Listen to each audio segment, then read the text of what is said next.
special. God's attention is given to anyone, kaya napakahalaga na lagi tayong nakapwesto para yung mga blessing ng Panginoon ating tanggapin. Romans 9:15, the Lord told Moses that He has pity and mercy on anyone He wants to.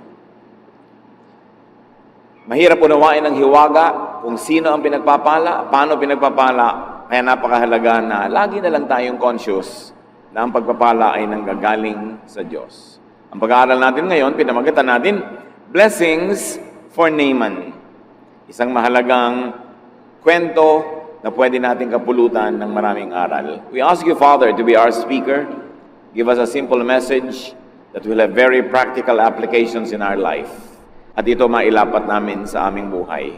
We ask you, Father, to be our speaker. Use your servant only as your instrument. Bless your people.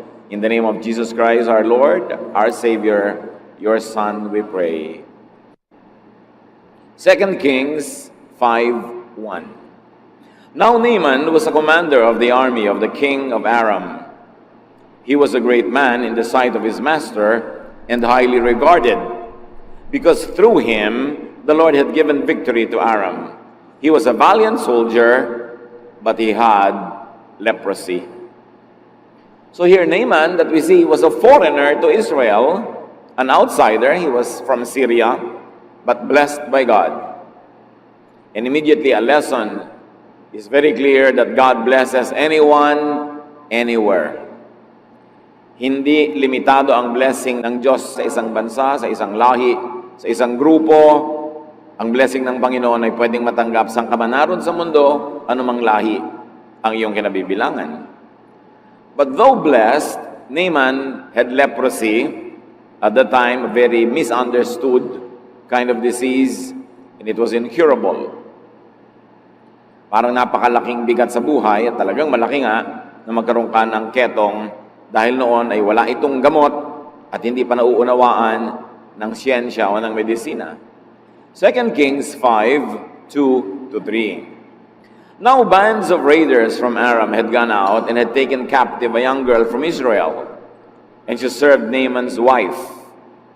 She said to her mistress, "If only my master would see the prophet who is in Samaria, he would cure him of his leprosy." So itong si Naaman ay general in the army of his king, the king of Aram. At malinaw sa Biblia na binigyan siya ng Diyos ng maraming tagumpay. At dahil sa kanyang mga tagumpay, lalo namang gumanda ang pagtingin sa kanya ng hari, everything was going his way except that he had leprosy. Then one day, ang kanilang mga sundalo ay may mga nahuling bihag. Isa dito, isang dalagitang babae galing sa Israel na naging kasambahay ng asawa ni Aram. This little girl from Israel, this young lady, became a servant to the lady of the house. At sinabi niya, kung ito lamang pong si Sir Aram ay pupunta sa Israel, sa Samaria, magpapagamot sa propeta namin doon, gagaling siya sa kanyang ketong.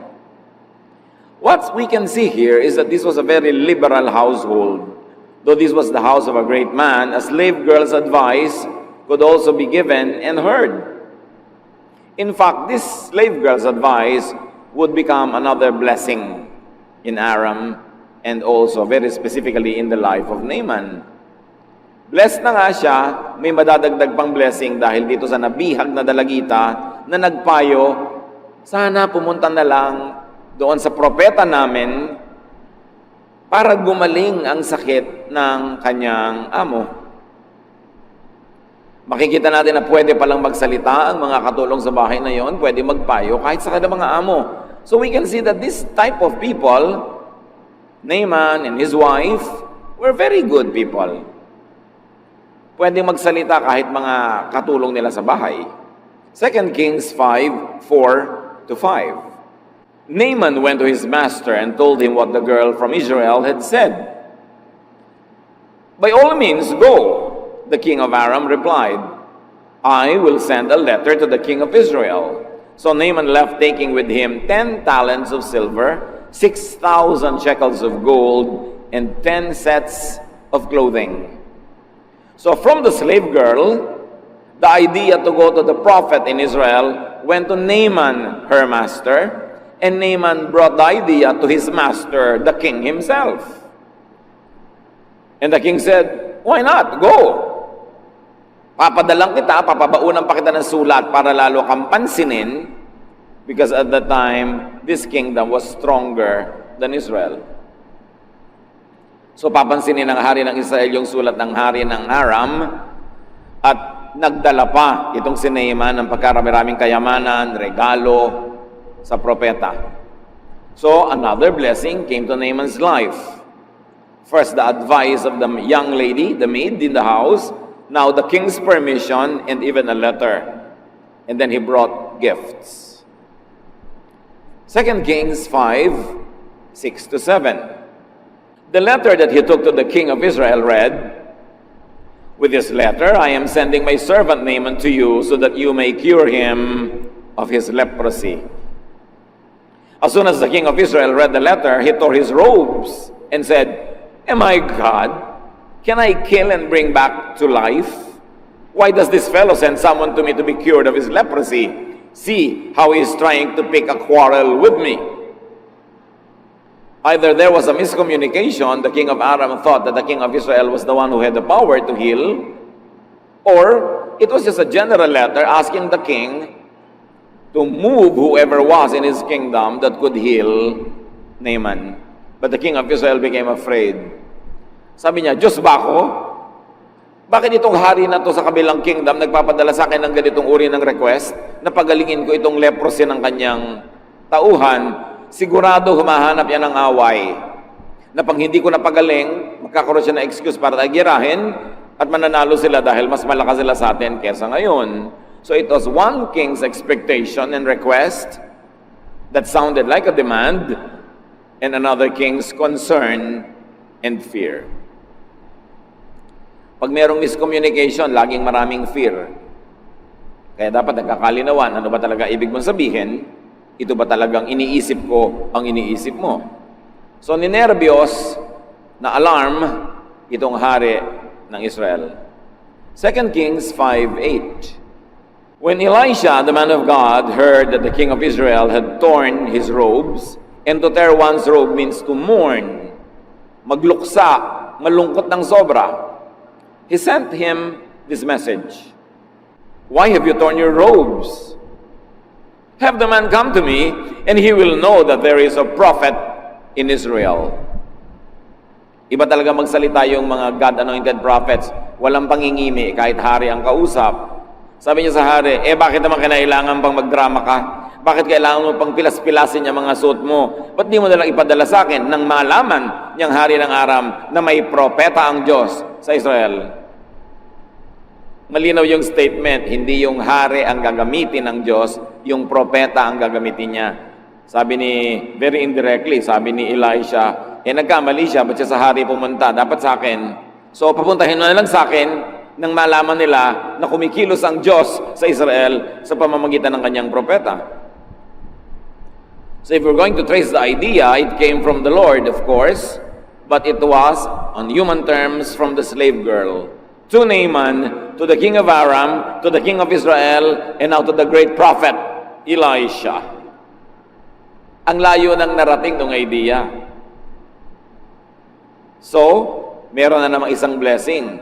Nakarating sa atensyon ng makapangyarihang propetang si Elisha ang problema ni Naaman, ang kanyang sakit na ketong. But we can learn something along the way. Do not inhibit a good idea, especially if it's godly, no matter who thought of it first. Kahit nakatulong, alipin, bihag ang nag-isip, if it's a good idea, it's a good idea, no matter who thought of it first. Hindi tayo ang may ideya, hindi tayo magkaka-credit, papatayin mo na yung idea. In fact, that idea came from God. We like to think that even the very reason why that girl was captured was to bring her to the household of Naaman to bless him.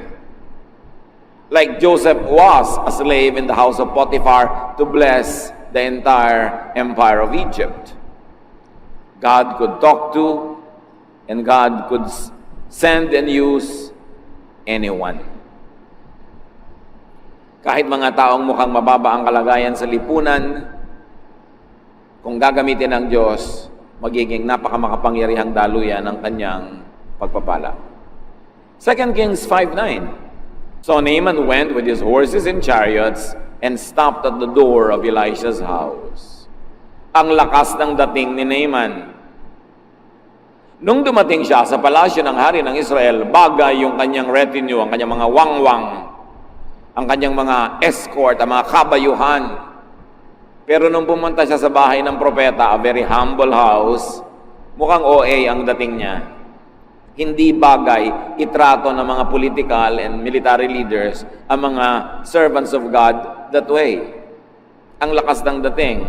So bibilhin ba ni Elisha ang drama nitong si Naaman na ang lakas ng dating? 2 Kings 5:10, Elisha sent a messenger to say to him, "Go, wash yourself 7 times in the Jordan, and your flesh will be restored, and you will be cleansed."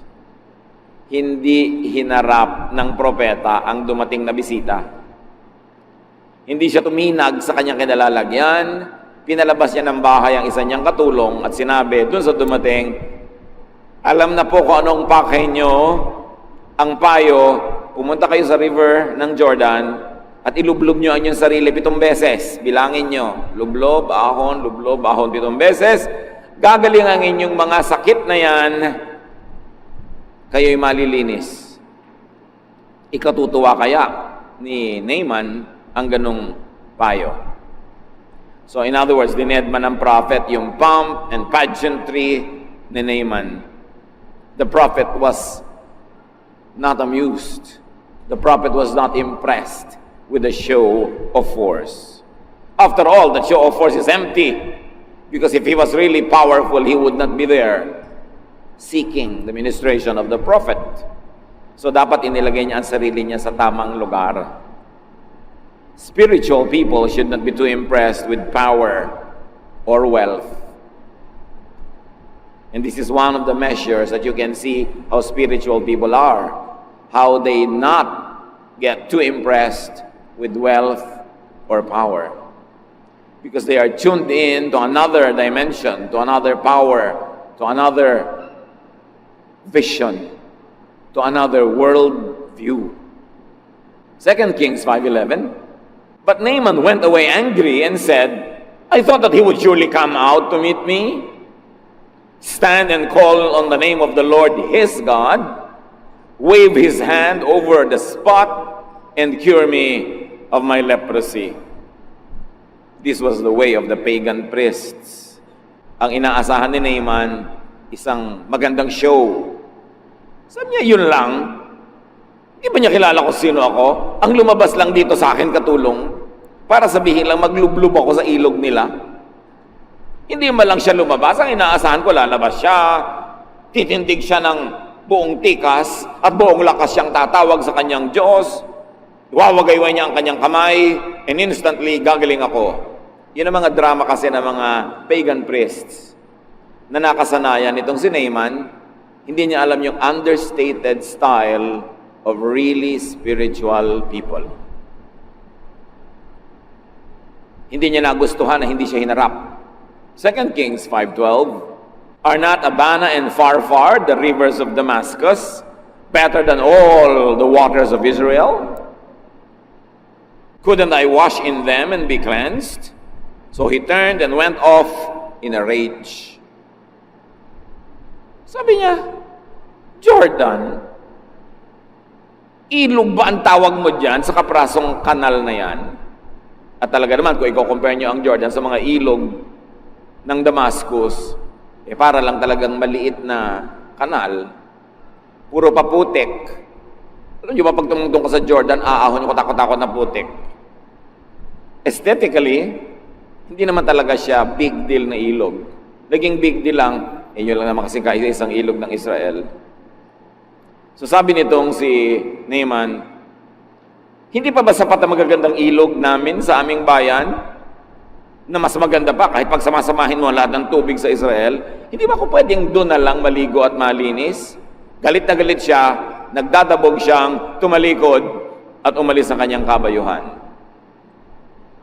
It was a grand entourage, a pompous arrival and entry. It was a high, ceremonious expectation that he had in his heart, and a most unusual, non-event treatment from the prophet. There was a raging disappointment and an exit. There was ranting of injured pride. Naturally, if you're used to attention, especially to earthly, worldly attention, you would want to expect that from everybody, but never expect it from spiritual people. Not that they are snobbish, it's just that they are not impressed. Because they are tuned in to other things that are spiritual. And perhaps that's the medicine that Naaman needed, a humbling. Dahil matagal na siyang hindi na-humble. And this is the way of some rich people today. The very rich, the very so-called educated and prominent churchgoers, they also want and demand such attention. This breed of people are still alive and well. Umalis siya, pinakinggan niya ang kanyang damdamin, ang kanyang dabog, pero umalis siyang may sakit pa rin, di pa rin siya gumaling. So umuwi siya sa kanyang bahay, inaasahan ng mga katulong niyang mananampalataya na galing na siya, pero nakita, ay may leprosy pa, walang nangyari. Sabi niya, anong nangyari? 2 Kings 5:13, Naaman's servants went to him and said, "My father, if the prophet had told you to do some great thing, would you not have done it? How much more then when he tells you, wash and be cleansed?" Again, these servants had the freedom to speak out. And it is to your credit if people under you can speak out. Especially if they can speak out for your well-being. Sabi niya, "Tatay, kung yung pong propeta may ipinagawa sa inyong mas mahirap, di ba para gumaling kayo, gagawin nyo? Kung ipinahuli sa inyong ibong Adarna, baka hulihin nyo talaga.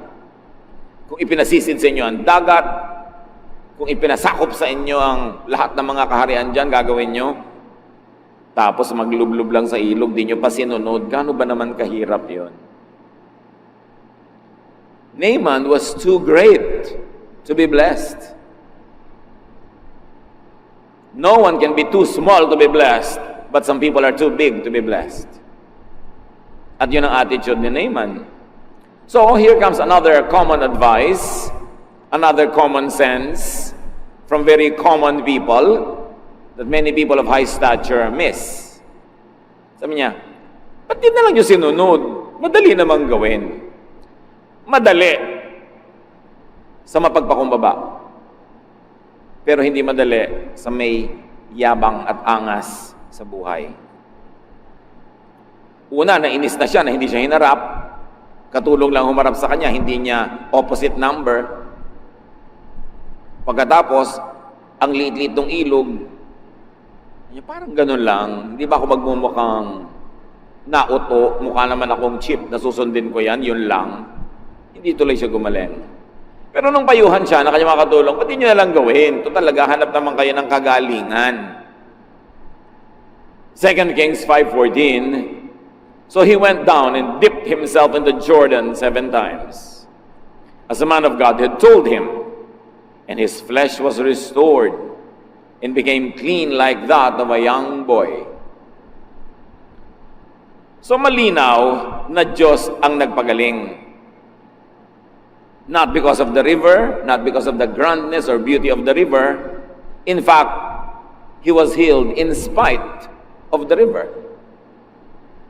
Kung papagalingin tayo ng Panginoon, meron ba naman siyang papayagang umagaw ng kanyang kalwalhatian? Baka mapagkamalan mo pa yung magagandang bato, yung malinis na tubig, yung magandang lugar ang nagpagaling sa iyo at makalimutan mo ang Diyos. Kaya kinailangan isang simpleng lugar, isang napakasimpleng maliit na ilog para malaman mong hindi naman talaga yung ilog ang nagpapagaling. Humble deference to and obedience to wisdom yielded a great result. Healing at may bonus, youthful looks. Hindi lang siya gumaling, nagmukhang bata pa. Humility pala ang gamot. At kung humility ang gamot, alam nyo kung ano ang sakit. Sabihin nyo sa katabi nyo kung ano yung sakit. Pride, di ba? Ang sakit pala ni Naaman, pride. Kaya ang sagot ng prophet, dinedma siya. Kasi kung inestima mo yon, nagkandara pa ka, lalong yayabang. Hindi naman sa minaliit siya o minalang kwenta, pero ang kailangan niya, humbling eh. Yun ang gamot na kailangan niya. Kaya pala siya pinalulubog 7 beses, ba't hindi na lang 1 beses? Di ba kailangan humble ka para lubog-lutang ka doon? Kailangan may humility ka. Para kang batang sumunod na lang. But unless you had a childlike faith, you will never really receive much from God. As soon as he listened to the advice of his servants and did such a humbling thing as dip 7 times in that muddy river, he got healed. It's the Lord, not the river, that healed him. So huwag kayo magpadala sa mga racket ng mga deboteng tubig na galing sa Jordan. Mga deboteng langis na galing sa Holy Land. Anong holy doon? May holy bang land?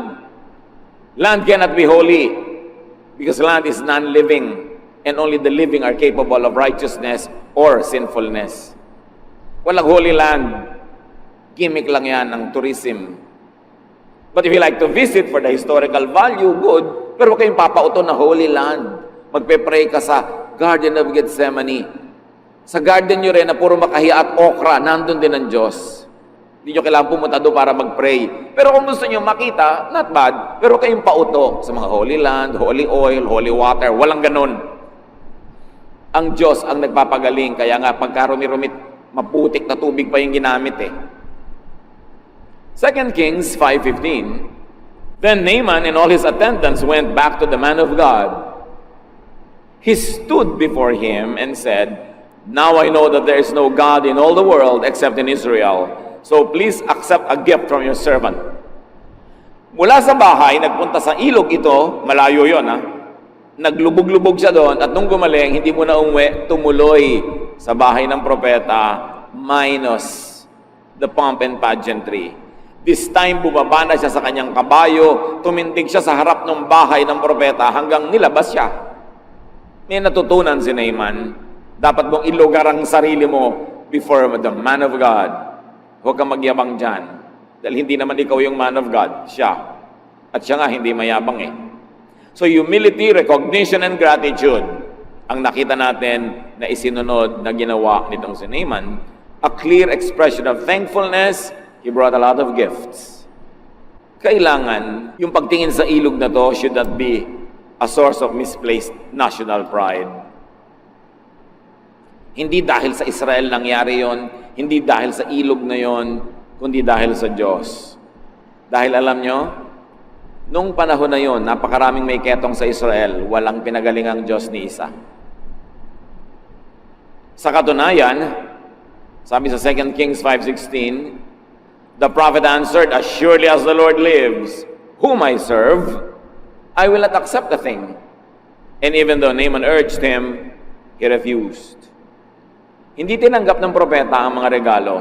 It was a dignified and polite refusal befitting an anointed prophet. But you should take note that Elijah's refusal must have had a context. Siguro may dahilan na hindi natin alam, hindi na ipinaliwanag sa Biblia, may dahilan. Baka yumabang na naman tong Naaman pag tinanggapan mo ng regalo. Pag yumabang siya, baka bumalik yung ketong niya. Kasi yung pala ang gamot sa ketong niya, humility. Pagka na naman tinanggapan, baka lumaki ulo. Marami kasi nagre-regalo, pero pag tinanggap mo, para ka na niyang property dahil naregaluhan ka na. Pagka ganun, huwag mong tanggapan dahil may strings attached. Elijah's refusal is not to be considered to be an be-all template for all situations. There are gifts coming from grateful hearts and humble behavior that are good to be received. Pero dapat discerning ka. Kumisan yung gifts kasi binibili mo na yung tao. Nabigyan mo lang, tinanggapan ka lang, kala mo ka na kung sino mag-demand. Yun ang hindi dapat tinatanggapan ng gifts. So ayaw tanggapin ng propeta yung mga regalo. After all, hindi naman niya kailangan. Simple lang ang buhay niya. So, hindi niya kailangan yung mga ginto na yon, yung mga damit na yon. Hindi naman siya maraming mga events sa kailangan niya yon. So, hindi niya tinanggap. 2 Kings 5:17, if you will not, meaning if you will not receive these gifts, said Naaman, please let me, your servant, naku, siya na ngayon ang servant ng prophet, marunong nang siyang lumugar ngayon. Please let me, your servant, be given as much earth as a pair of mules can carry, for your servant will never again make burnt offerings and sacrifices to any other god but the Lord. Well-traveled itong si Naaman, exposed siya sa maraming religions, exposed siya sa maraming philosophies, pero ngayon lang siya gumaling from his leprosy. Mayroon siyang napatunayan. Sabi niya, kung hindi niyo tatanggapin ang regalo ko, ako ang may hihingin. Bigyan niyo ko ng lupa, kakalkaling ko mula dito sa lugar na ito, na kayang dalhin ng 2 buriko. Iuuwi ko sa aking tahanan, gagawa ako ng dambana, ng altar, at doon ako gagawa ng mga offerings. Hindi na ako gagawa ng offering kung kani-kaninong Diyos. Mag-o-offering ako sa Diyos na nagpagaling sa akin. So Naaman wanted to build a portable altar, a tangible piece of intangible spirituality. That's what he wanted to bring home. But remember, this is more symbolic than practical. If it's not the river that healed him, then it's not the soil that mattered either. Hindi yung tubig, hindi yung lupa, hindi yung oil, hindi yung merchandise. But because we are made of flesh, we want something tangible. So uwi-uwi niya souvenir from Israel, lupa, itutumpok niya, gagawin niyang dambana. What is important is faith in God who did all of these things, not in material things that became tools in God's work. At meron pang isa na inilapit itong si Naaman, 2 Kings 5:18, but may the Lord forgive your servant for this one thing. When my master enters the temple of Rimmon to bow down, and he is leaning on my arm, I have to bow there also. When I bow down the temple of Rimmon, may the Lord forgive your servant for this. Malinaw na malinaw dito kay Naaman na meron na siyang Diyos na sinasamba, ang Diyos ng Israel. Pero ganun siya ka-close sa hari. Sa niya yung hari namin, pagpapasok sa templo namin, at lumuluhod siya doon sa templo, nakakapit siya sa braso ko dahil matanda na siya, siyempre, luluhod din ako. Patawarin nawa ako ng Diyos na nagpagaling sa akin. Kung ito'y gawin ko, walang personalan, trabaho lang. So the believer knew that idolatry is out of place in his newfound faith in God. But he had duties. He had work. Trabaho lang. Humihingi siya ng space in his spirituality for his duty and work. Kung ngayon nagpaalam yan sa mga born-again leaders, hindi yan papayagan. Pero pinayagan kaya. 2 Kings 5:19, sabi ng propeta, go in peace. Elisha said. In other words, this Elisha had such a broad mind. He displayed understanding, tolerance, and even a blessing, which many people today should study and emulate. Hindi siya masyadong rabid, narrow-minded, verse-stoning teacher. Sabi niya, naintindihan ko, may tungkulin ka, sige, go in peace. Basta nasa puso mo ang tunay na Panginoon, may trabaho ka, edi gawin mo. God's blessing was received and enjoyed by Naaman and his king and his country, even before he had a very clear understanding of God.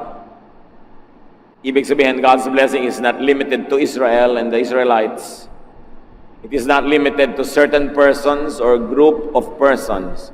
Sa katunayan, kalaban nga ng Israel, yung Aram nung panahon na yon, ang binebless pa ng Diyos na manalo ay sila. At binless pa sila na makabihag ng mga bata at mga dalagita na siyang naging dahilan para mapayuhan si Naaman. Si Jesus, binanggit ang istoryang binasa natin. Thousands of years later, babanggitin ito ni Jesus sa Luke 4:25-28. Once during the time of Elijah, there was no rain for 3.5 years, and people everywhere were starving. There were many widows in Israel, but Elijah was sent only to a widow in the town of Zarephath near the city of Sidon. Sabi ni Jesus, nung panahon ng taggutom, napakaraming byuda sa Israel, walang kinupkop ang Diyos ni isa, pero may kinupkop siyang byuda, hindi Israelite, taga Zarephath. And verse 27, during the time of the prophet Elisha, yung binasa natin ngayon, many men in Israel had leprosy, but no one was healed except Naaman who lived in Syria.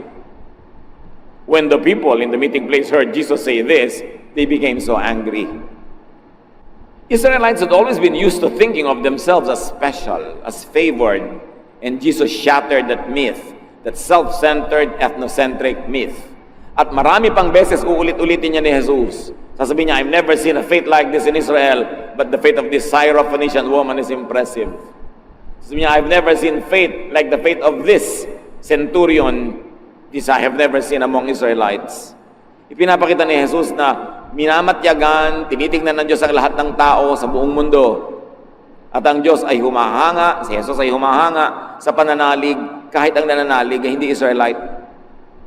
At itong si Naaman, sabi niya, sa dinami-rami ng may ketong noong panahon ni Elisha, sa bayan ng Israel, walang pinagaling ang Diyos. Isa lang, si Naaman, hindi pa Israelite. God blesses whom He likes to bless.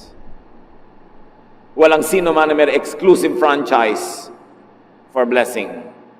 Romans 9:15, the Lord told Moses that He has pity and mercy on anyone He wants to.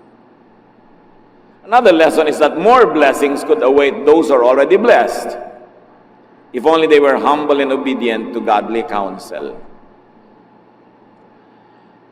Blessed na si Naaman, kaya lang may ketong. Ang spiritual cause pala nito, pride, kaya ang reseta, humility. And when he ate his humble pie, he got healed. God could give counsel through slave girls. Huwag nating mamalitin ang sinuman, maaaring gamitin ang sinuman ng Diyos na daluyan ng kanyang pagpapayo tungo sa ating buhay. Don't feel superior to anybody because anybody could be used by the Lord to speak to you. God could speak through donkeys, as we have seen in the Bible. God could provide food through unclean ravens, as God fed Elisha. And God could protect His servants through a prostitute in the story of Rahab. Nobody is beyond redemption, and nobody is so badly situated that God could not use her or him. Dapat nakabukas ang ating mata, ang ating tainga sa pagpapala ng Diyos kahit kanino padaanin. Huwag kang mamili. Huwag mo sasabihin, sino ba ang teacher sa Bible study class? Baka mas educated pa ako. Baka mas mayaman pa ako. Baka mas maganda pa yung bahay namin kaysa doon sa lugar ng Bible study na yan. Walang ganong-ganong yabang na dadaling ka pag lumalapit ka sa Diyos para gumaling ang iyong mga ketong at lahat ng tao may leprosy. Iba-iba lang. Kaya napakahalagang suriin natin mga sarili. Baka blessed na tayo. Kaya lang, yun yung kaya lang eh. May sabit, may kulang, o may sobra. At maaaring ang dahilan, tulad nitong kay Naaman, kailangan mo pala maglublob ka sa ilog mo, ano man yun. Baka merong taong kinawawa mo noon, dapat bumalik ka sa kanya at mag-sorry ka. Yun ang ilog na lulubluban mo. You're humbling of yourself para mawala ang iyong leprosy. Baka may pinagyabangan ka noon na kailangan ngayong bumawi ka, magpakumbaba. Baka meron ka napakataas na sinabi na kailangan mong bawiin. Ano man yon, mga kapatid, sayang ang pag-upo nyo dyan pag hindi natin inisip na there is a Naaman in all of us. And there is that leprosy in all of us. And there is that humbling act that we should do to receive God's healing and God's blessing. And another lesson from this beautiful story is that gratitude and expressive thanksgiving is a mark of godliness and civility. Kung ikay natulungan nino man, kailangan magpasalamat ka at ipahayag mo ang iyong mga pasalamat sa anumang kaya mong paraan. Si Naaman, palibas at marami siyang material na kabuhayan, yan ang kaya niyang expression na ibigay. Pwede namang magbigay ka ng atensyon, ng serbisyo, tulong, ano man yon. Pero sa sino mang gumagawa ng mabuti sa atin, dapat tumatanaw tayo at marunong tayo magsukli ng kabutihan din. Huwag ka lang tanggap ng tanggap. Mga Kristiyano, pagka nagpunta sa psychiatrist, ang mahal-mahal ng bayad. Pag nagpa-counsel sa mga counselors, TY, kahit malang isang atis ng bulok, wala malang iabot. Papray ng papray kung kani-kanino, ginigising mo na madaling araw pag hindi ka makatulog, naliligalig ka. Kahit man lang isang choknat, hindi mo maabutan. Pero willing na willing ka magbayad sa mga mahal na hindi ka kakilala at wala namang malasakit sa iyo. A really grateful heart will always express it in ways that you can. And another lesson is that one's personal spirituality and profession and work could coexist. Marami nagtatanong, nagtatrabaho po ako sa ganitong lugar, na sa tingin ng maraming Bible teachers, hindi dapat nagtatrabaho doon ang Christian. Yun lang po ang trabaho ko ngayon, nakilala ko po ang Panginoon, nagkaroon ng spirituality. Anong gagawin ko sa buhay? Anong ginawa dito ng propeta? Sabi niya, go in peace. Trabaho mo yan Ngayon, kung hindi ka at isa trabaho na ito, dahil naliligalig ang iyong spirito, tiyakin mo lang na naliligalig dahil nga sa udyok ng Diyos at hindi dahil lang na-brainwash ka ng kung sinong religious person na pinapaniwala kang masama ngayon.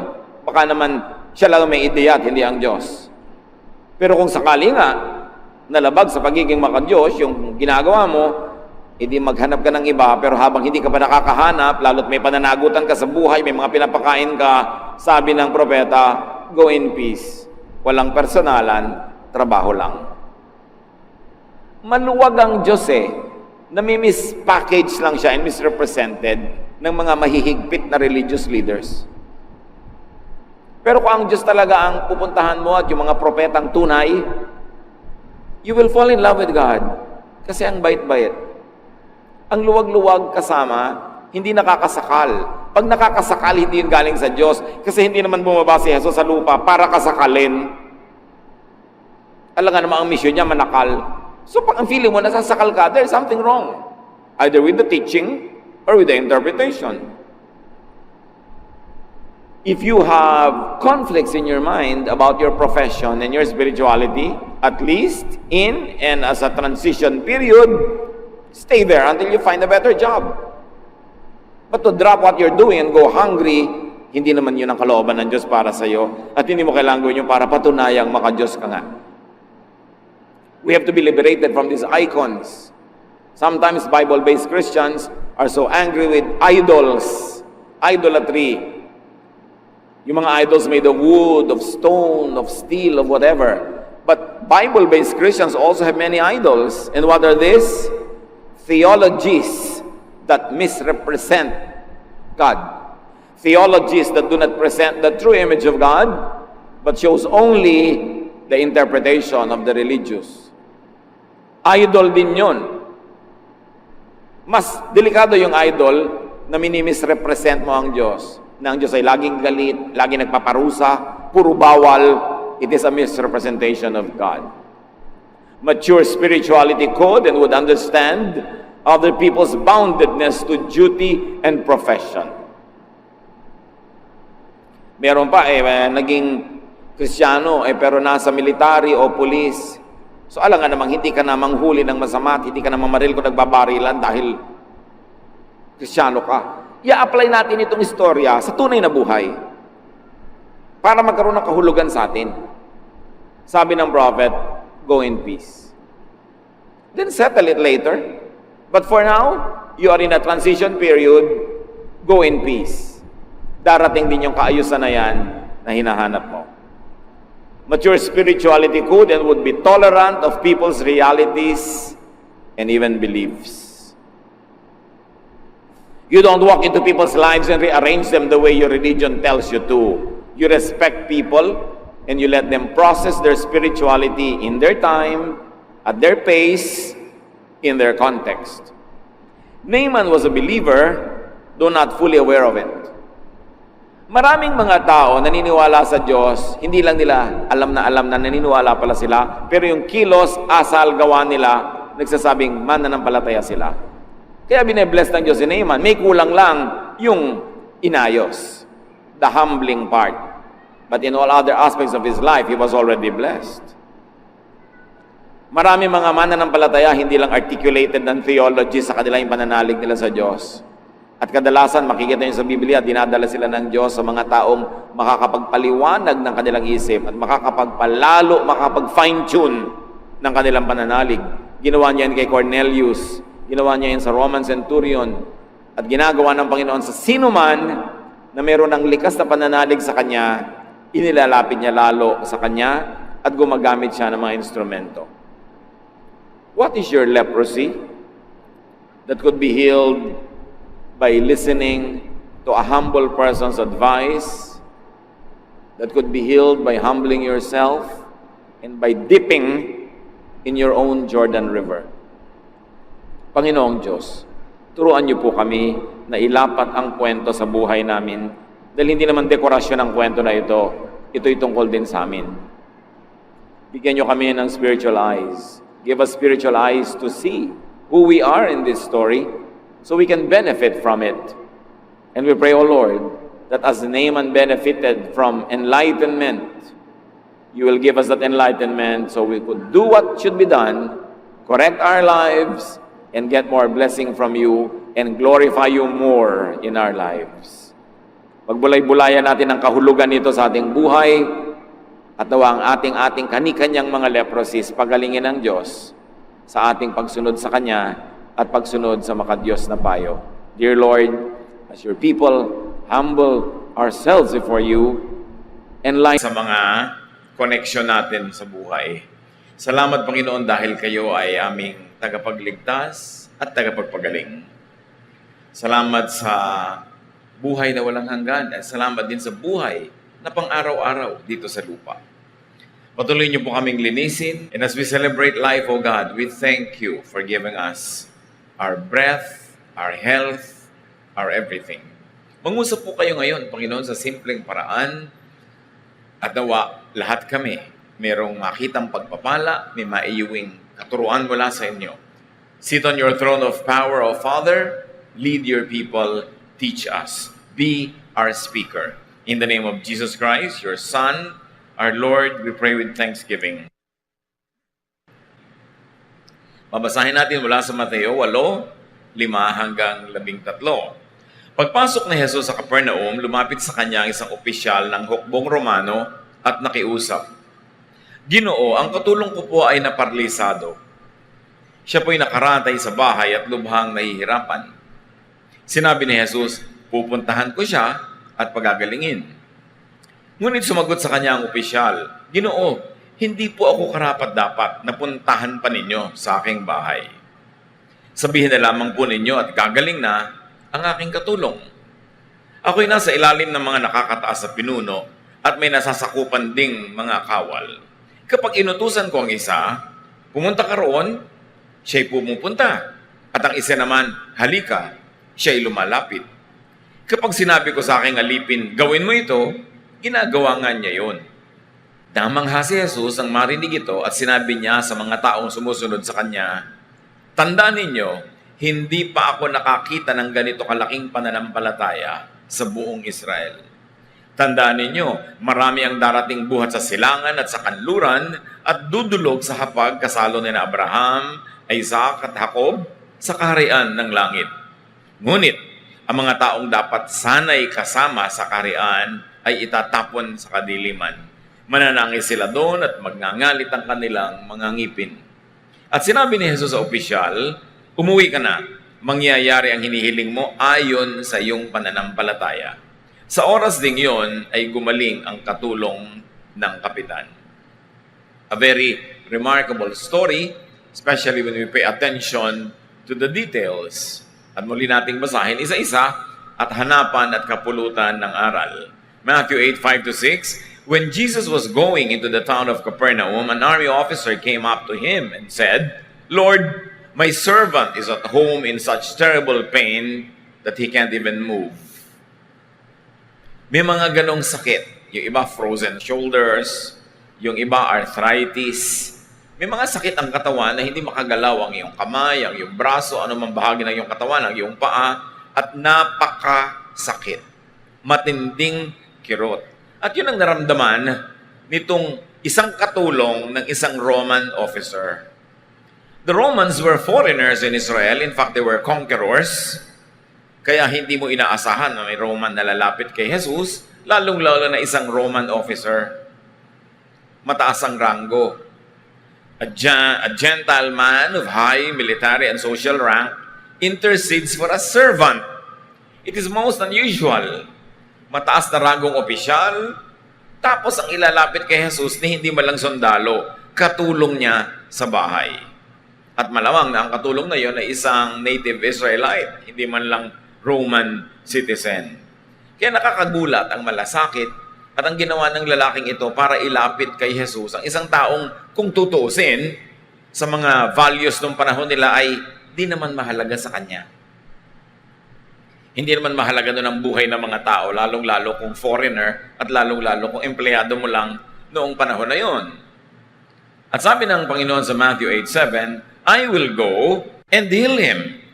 Hindi na naghintay ang Panginoon na siya imbitahan. In fact, hindi naman siya iniimbitahan eh. Sinabi lang sa kanya yung nangyayari, nagaganap doon sa katulong ng Roman officer. Jesus is touched here and is very impressed. He was touched and he was impressed. And we like to use the present tense dahil hanggang ngayon, touching and impressive sa Panginoon ang ganong asal. Tumutol yung officer, Matthew 8:8. But the officer said, "Lord, I am not good enough for you to come into my house." May malalim na pinanggagalingan ng officer na ito kasi one, hindi dapat pumunta sa bahay ng Gentile ang isang Jew. In fact, pag naglalakad sila sa kalye at merong araw, hindi sila naglalakad sa tabi ng bahay ng Gentile kung saan dadaan sila sa ilalim ng anino ng bahay ng Gentile. Lalo nang hindi sila papasok sa loob. Kaya nung si Jesus ay nilitis sa bahay ni Pilate, walang pumasok na accuser sa loob kasi Pilate was a Gentile. Pero si Jesus was willing to cross that line. The cultural line, the religious line, the racial line, he was going to cross that to heal someone, and someone of a very low social rank. Sabi niya, pupunta ako sa bahay mo. At sabi ng Roman soldier, hindi po ako karapat-dapat na dalawin pa ninyo at pumunta pa kayo sa loob ng aking bahay. Number one, nag-aalala siguro ang Roman officer na si Jesus ay mapahamak dahil ipinagbabawal ng kaugalian ng Israel na gawin yung balak niyang gawin. And number two, it is very likely that he really meant what he said. Na hindi mataas ang pagtingin niya sa sarili niya, na hindi siya karapat-dapat puntahan pa sa kanyang bahay. Alam niyo yung pag-iimbita.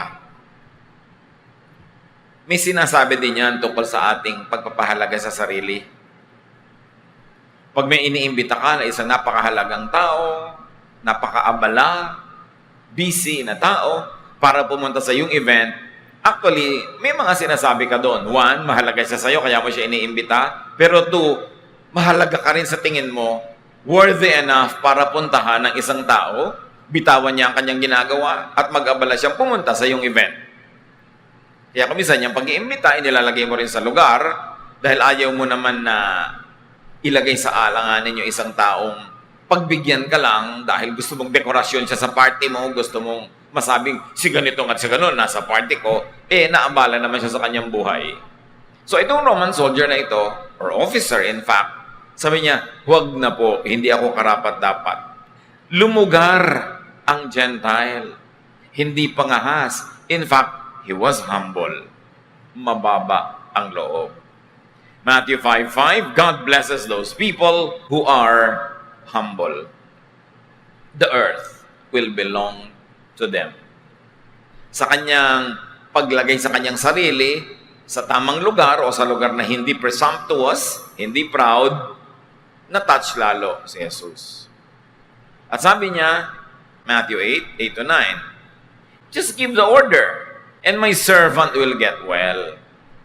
I have officers who give orders to me, and I have soldiers who take orders from me. I can say to them, go, and he goes. I can say to another, come, and he comes. I can say to my servant, do this, and he will do it. Sabi niya, huwag na po kayo magpunta sa bahay. Mag-utos na lang kayo at masusunod yon. Paggalingin nyo na po, dito pa lang, huwag na kayong mag-abala pang pumunta. Ako nga po, tao lang. Hamak na tao lamang.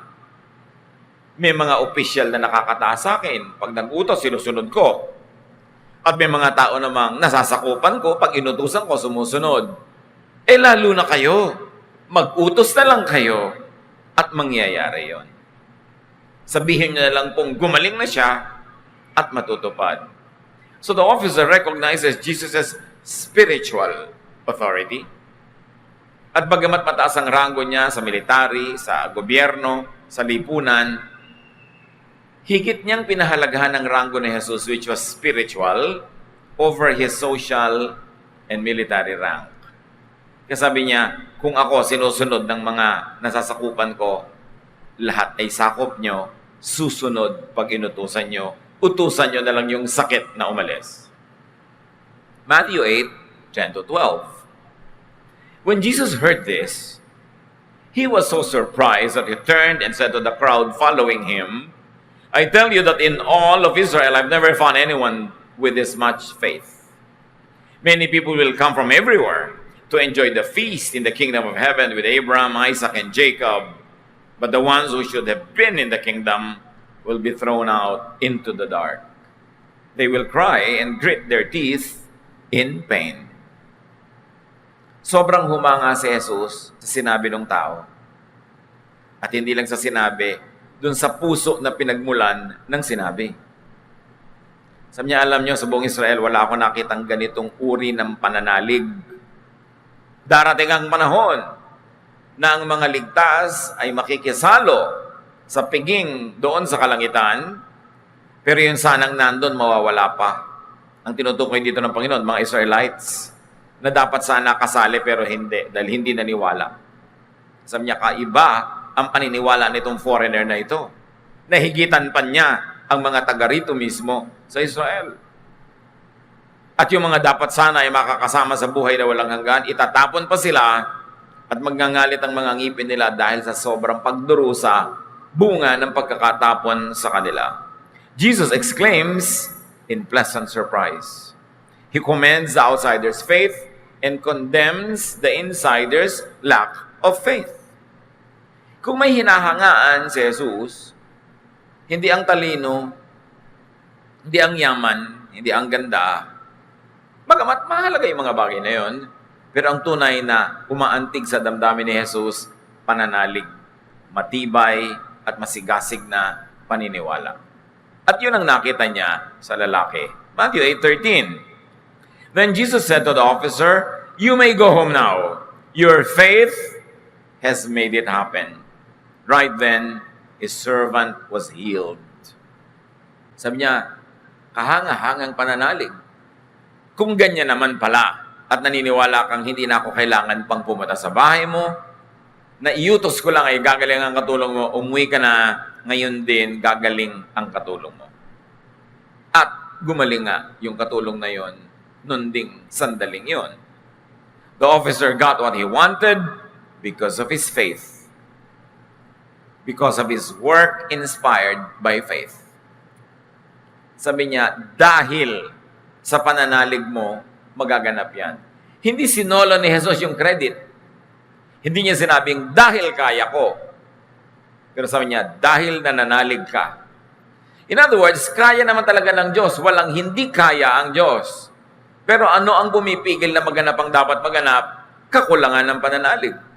At ano ang nagpapaganap sa pwedeng-pwedeng maganap? Pananalig. It is the faith of the people involved. But what is very interesting here, is what kind of faith and who had that faith.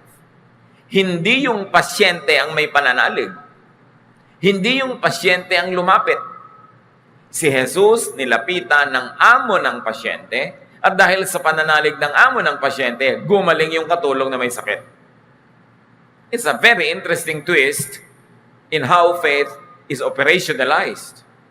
Na pwedeng may gumaling kasi ikaw ang may pananalig. Importanteng ministry.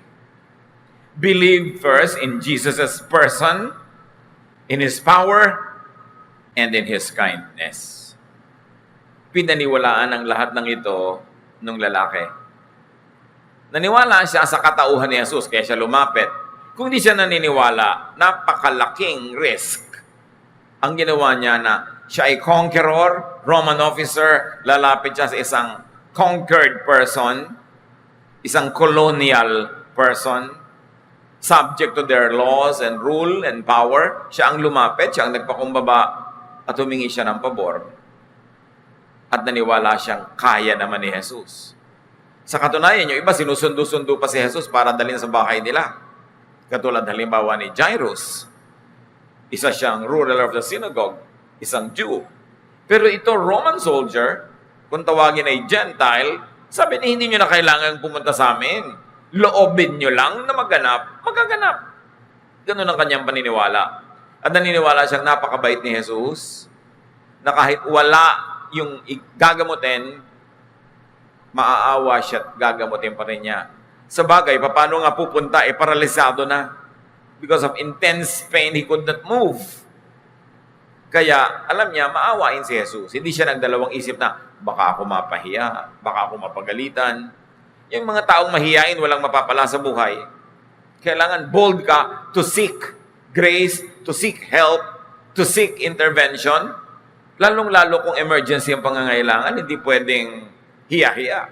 Inilapit niya at di naman siya napahiya. One major lesson here is to believe for yourself.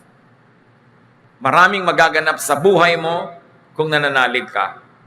Maraming mapapagaling, mapapalakas. Maraming mga himalang tatanggapin ka kung ikaw naniniwala. At ang nakita natin dito sa istorya, isa pang anggulo ng paniniwala, believe for others. Nakikita niyo yung isang Syrophoenician woman na another Gentile. Inilapit niya yung kanyang anak na naglulubhang halos ay mamatay na. Inilapit kay Jesus. Gumaling din ang kanyang anak. You've got to believe for others. Kuminsan meron tayong mga kapatiran na sila lang yung mananampalataya sa kanilang bahay. Lalo kang dapat magpakatibay ng pananalig kasi mapagpapala ang iyong sambahayan sa pamamagitan ng iyong paniniwala. Huwag kang magdadalawang loob na ilapit ang mga mahal mo sa buhay. Kahit nga si Paul, sinabi niya sa Corinthians, kayo'y mananampalataya, ang asawa mo hindi mananampalataya, mapagpapala din siya ng Diyos dahil sa iyo. So ang pananampalataya natin, may epekto sa iba. Your faith could benefit others. Hindi yan para sa sarili lang. Ang siyudad ng Sodom, noong huhusgahan ng Diyos, dapat naligtas kung mayroong 10 lamang na matuwid doon sa siyudad na yon. Merong ministry ang mga makadiyos at mga makatuwid at mga matuwid na dadamay sa pagpapala ng Diyos sa kanila yung mga hindi mananampalataya. Ang kasalanan ng Sodom, kaya siya hinusgahan, was not anything sexual at all. It is a misconception. The sin of Sodom was pride and selfishness. Ezekiel 16:49 says that very clearly. Now, this was the sin of your sister Sodom. She and her daughters were arrogant, overfed, and unconcerned. They did not help the poor and the needy. Yan ang kasalanan ng Sodom. Makasalanan, makasarili. In fact, the men of Sodom wanted to rape the guests in their city, and it was that the sexual act itself, that was the point, but the point was their cruelty to foreigners, their unkindness to helpless guests who took shelter in their city. Ayaw na ayaw ng Diyos na nagsasamantala ka sa mga mahina.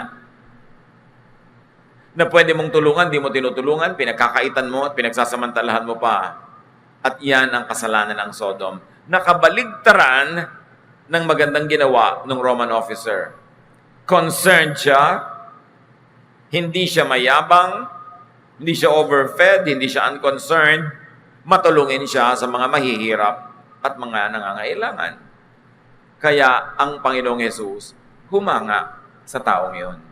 Ang konti ng hinangaan ni Jesus wala nga siyang hinangaan ng mga religious workers and leaders. Madalas pa ang hinahangaan niya, foreigner na naniniwala, at madalas niyang napapagalitan yung mga Israelites na Israelite na nga sinayang pa, hindi pa naniwala. Hindi ko mo Israelite ay ligtas, hindi ko mo Israelite ay blessed. At nabasa natin dito, sabi ni Jesus, doon sa piging sa kalangitan, yung mga dapat sanay nandun, hindi makakarating. Itatapon sila sa dilim at magngangalit ang mga ngipin nila sa pagturusa doon. Hindi pwedeng claim to fame and claim to salvation and claim to eternal life ang nationality or race. Personal faith ang mahalaga. At ang personal faith na yun, pag nasa puso ng sino man, Roman soldier man siya, foreigner man siya, Gentile man siya, hindi yun against the person. It is the faith.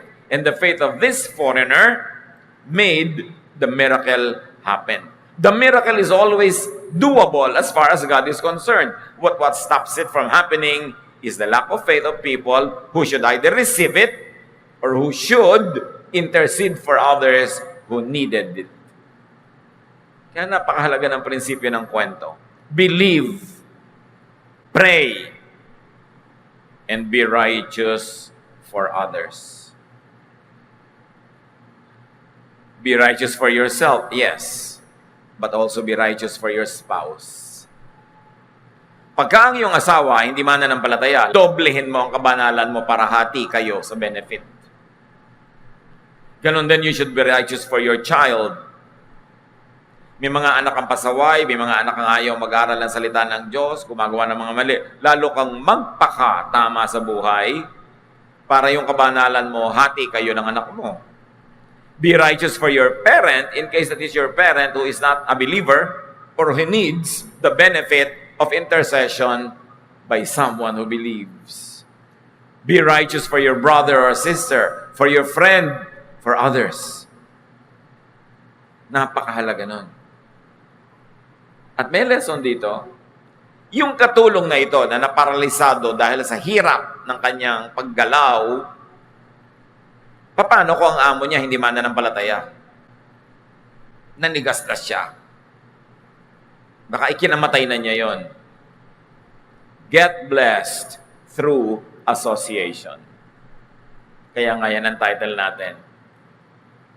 Mamamasuka na rin lang kayo doon na sa mananampalataya. Makikipagkaibigan na rin lang kayo doon na sa mananampalataya. Makikipagnobyo ka na rin lang. Makikipagpartner ka na rin lang sa negosyo. Doon na sa mananampalataya. Because you can get blessed through association.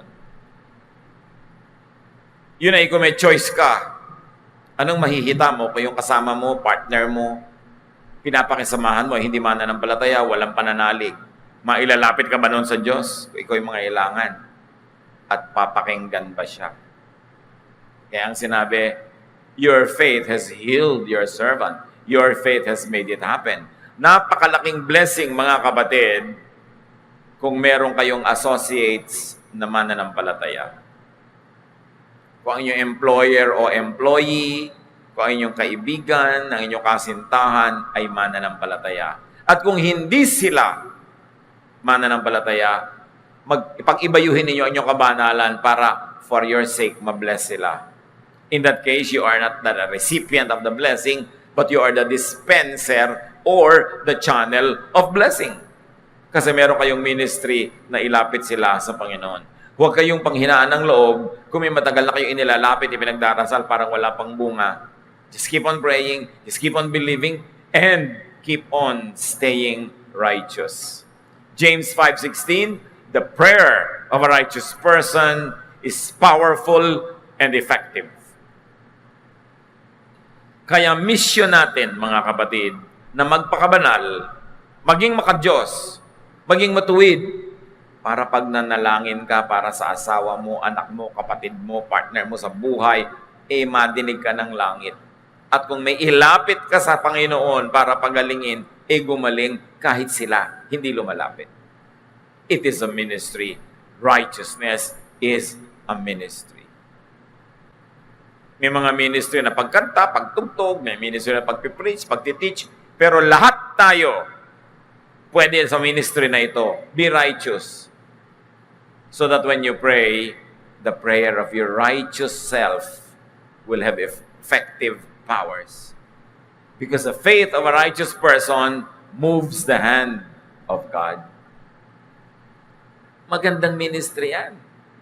Pag natutukso ka na magkasala, bumigay, teka, pag na-disqualify ako mag-pray, pag na-disqualify ako na lumapit sa Panginoon, kawawa naman yung mga pwede kong ilapit. Kasi sino maglalapit sa kanila sa Panginoon? Kaya mas napapaligiran ka ng mga taong hindi godly, dapat ka lalo magpaka-godly para sa kanila. Para meron silang pagpapalang makamit pag inilapit mo sila sa Diyos. So be a servant to a person of faith. Hindi naman mahirap makita yung lesson Be a friend. Be a companion to a person of faith and ministry. Pag ikay nakikipagmabutihan, nakikipagtulungan, tumutulong, sumusuporta sa isang taong may pananalig at naglilingkod sa Diyos, napakalaki mong kapakinabangan yon. Get blessed through association. Kaya ang sabi ng Panginoon mismo sa Mark 9:41, "And anyone who gives you a cup of water in my name, just because you belong to me, will surely be rewarded." Kausap ng Panginoon ng kanyang mga disipulo, maski isang basong tubig lang ang iabot sa inyo, at iniaabot dahil kayo'y mga lingkod ko, siguradong sila ay may gantimpala. Siguradong sila ay pagpapalain. Huwag mag-atubili na gumawa ng mabuti, mag-abot ng isang basong tubig o ano man ang kahulugan nun sa ating buhay, ano man ang kaya nating iabot. Huwag mag-atubili. Dahil sabi ni Jesus, hinding-hindi mababaliwala ang mga kabutihang ginagawa ninuman sa aking mga lingkod. Gagawa na rin kayo ng mabuti, lalo't very limited ang inyong resources. Mabuti nang gumagawa kayo ng mabuti doon sa mga lingkod ng Diyos. Although, mabuti rin magbigay kahit kanino.